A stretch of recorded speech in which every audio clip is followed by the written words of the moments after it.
What's going on, lunatics? Guys, never listen to what they say, always listen to what they do.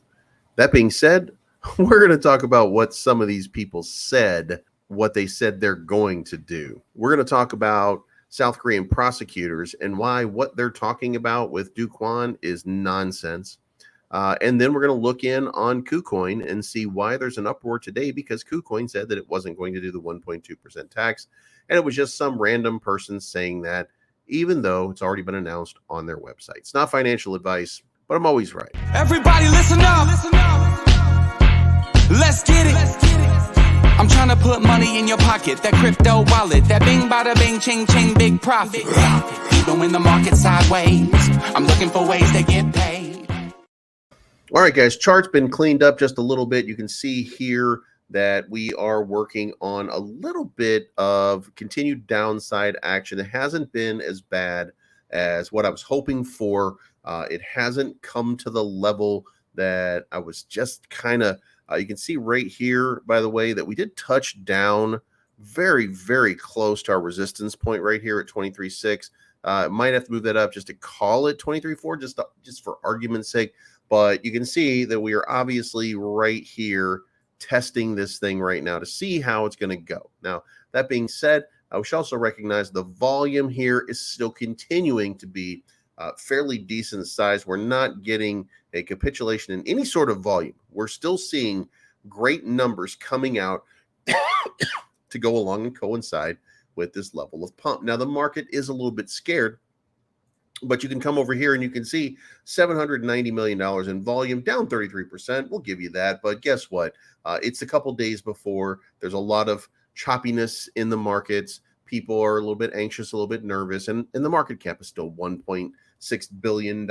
So anybody who's telling you it's dead, tell them to just jump and do it. You know, just hit the springboard and bounce back up, whatever it is that they're going to do, because now they're just getting to be annoying, right?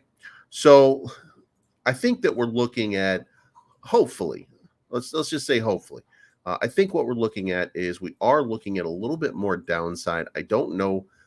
Every time I think the markets can't bear anymore, they tend to produce more. That being said, it could be expected that maybe we'll hit this 16 number and start to bounce off of that into this area. And that's going to be the greatest place that we could possibly be for that September 20th.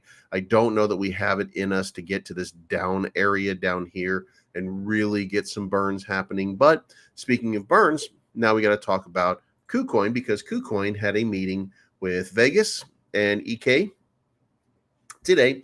And during the course of their meeting, somebody just randomly mentioned that KuCoin was not doing the 1.2% burn.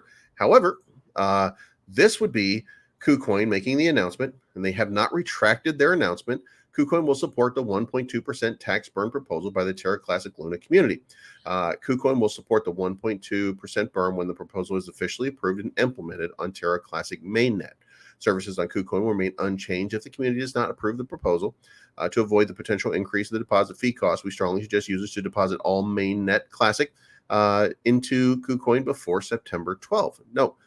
Very simple, very cut and dry. Now, there's a second piece to it over here, and it's an article that just basically says from 0 to 1.2, will the Luna Classic tax burn proposal bring new excitement? Now, it should be said, by the way, that there are certain entities out there that are really fond of the burns, those being the Lunatics and MEXC, who have now burned almost 1 billion tokens and 2 billion tokens, respectively, and the Luna Classic DAO has burned 317 million. But when you get down to the people who are the quote-unquote movers and shakers, they haven't done anything.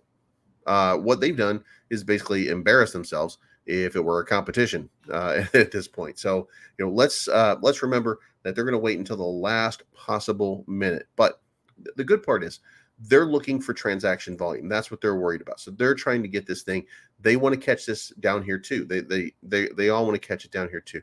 Right. So we are going to see the burn. We are going to see it happen. Now, the last thing that I want to talk about, and by the way, I don't want to dwell on this. I just want you guys to see that, we're going to, I feel pretty confident at this point that we're going to be right around in this area from anywhere between 22 all the way down to 1,000, just in that area for the first little part of these burns. And I feel pretty good about that position. Now, that being said, let's move on and let's talk about what's really going on here. And listen, this is very important. Kwon has an arrest warrant that's been issued, and they're wanting to revoke his passport. The reason they want to revoke his passport is not because he has committed a crime. The reason that they're revoking his passport is because they want him to be extradited to South Korea so that he can possibly be prosecuted for a crime that he might have committed, but they're not sure right now whether or not this is, and by this I mean Luna, is a security. So here's what's happening right now. And it doesn't take a rocket scientist to figure this out. South Korean prosecutors apply to revoke Kwon and other Terra employees' passports because now they want to make sure that they're there to answer for if they decide to change the rules about how crimes are prosecuted.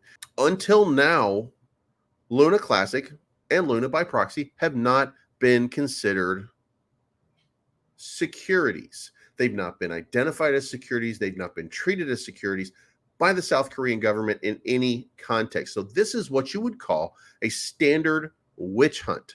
They're looking for someone to blame. And look, it's okay for you to want to blame Kwon because he's the guy who ultimately answers for the failure of a $40 billion company that wrecked a lot of people and led to people committing suicide. Now, people committing suicide because they lose money because they make an investment, my heart goes out to those people. But at the end, I want to state this for the record. That's your fault. That's not Kwon.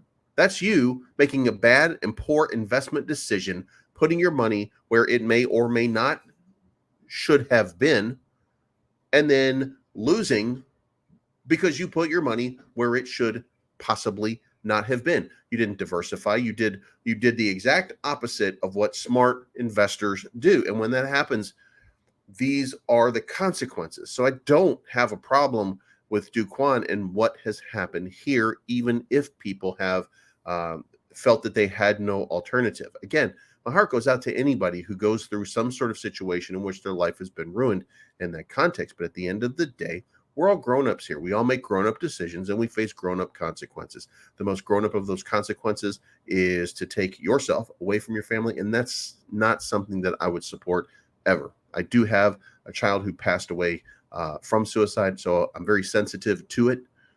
But I also don't think that that I should be holding someone else accountable for the decisions that she made. That being said, sorry to get morose on you, but the collapse right here, all of this is a witch hunt. This is they cannot prosecute. You're not going to logically be able to prove to a court of law, even if it's a sympathetic South Korean court, you're not going to be able to prove to these people that it was a security before they decided it was a security. It's nonsense. So I don't think that there's going to be anything that's made of it, but it does beckon the question, where do we go from here with the South Korean government when it comes to recognizing whether or not Luna and Luna Classic are securities? So that's going to be an interesting development. We're not there yet. We're still looking for this burn to happen. We're still looking for all these things to take place. So let me know what you think down in the comments below. Subscribe to the channel if you haven't already. Hit the like button, leave a comment, and hit the bell to be notified in case there's new content that comes out. I try to put out 2 Terra Luna Classic videos per day to keep you as informed I can, as best I may. And right now, as we're speaking, the Luna Classic price is starting to get a little bit of a pump going.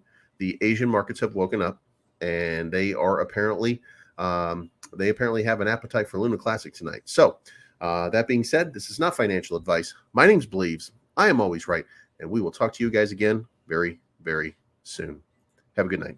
I'm looking for the good life, good life. Sitting on top of the world, I wanna be